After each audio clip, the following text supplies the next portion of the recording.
ഇന്നത്തെ കാർജി special chicken puttu biryani.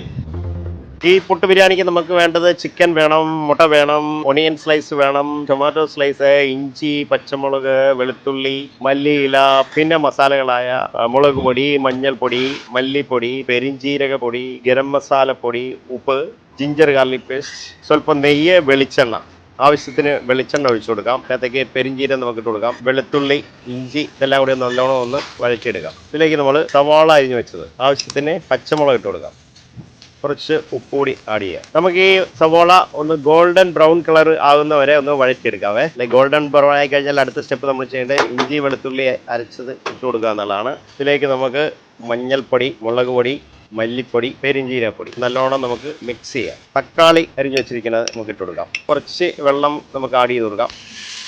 നമുക്ക് ഇതിനകത്തേക്ക് അരിഞ്ഞു വെച്ചിരിക്കുന്ന ചിക്കൻ കഷ്ണങ്ങൾ ചേർക്കാം. ഇത് ബോൺലെസ് ചിക്കനാണ് ഞാൻ ഇവിടെ എടുത്തിരിക്കുന്നത്.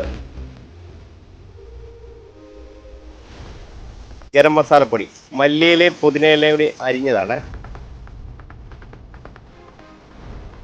ഈ മസാല ഒന്ന് കൂട്ടി യോജിപ്പിച്ചെടുക്കാൻ വേണ്ടി നമുക്ക് കുറച്ച് തേങ്ങാപ്പാൽ ഒഴിച്ചു കൊടുക്കാം.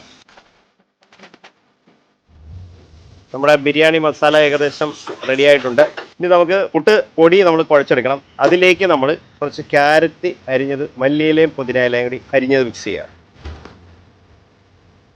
ഈ കൈ കൊണ്ടെടുക്കുക, അല്ലെങ്കിൽ നമുക്ക് സ്പൂൺ കൊണ്ടെടുക്കാം. ഒരളവിൽ 2-3 സ്പൂൺ ഇട്ട് കഴിഞ്ഞാൽ അളവിൽ ലെയറായിട്ട് കിട്ടും. നമ്മൾ ഈ ചിക്കൻ്റെ മസാല കുറച്ച് സ്പ്രെഡ് ചെയ്ത് കൊടുക്കുക. മുട്ട പുഴുങ്ങിയത് കട്ട് ചെയ്തിട്ട് നമ്മൾ ഇതിനകത്തേക്ക് ഒരു സൈഡിലേക്ക് ആക്കി വെക്കുക. ഒരു നല്ലോണം ഫില്ല് ചെയ്യത്തക്ക രീതിയിൽ സ്റ്റോർ ചെയ്ത് നമുക്കിത് സ്റ്റീം ചെയ്തെടുക്കാം. അങ്ങനെ നമ്മുടെ ചിക്കൻ പുട്ട് ബിരിയാണി റെഡി ആയിട്ടുണ്ട്.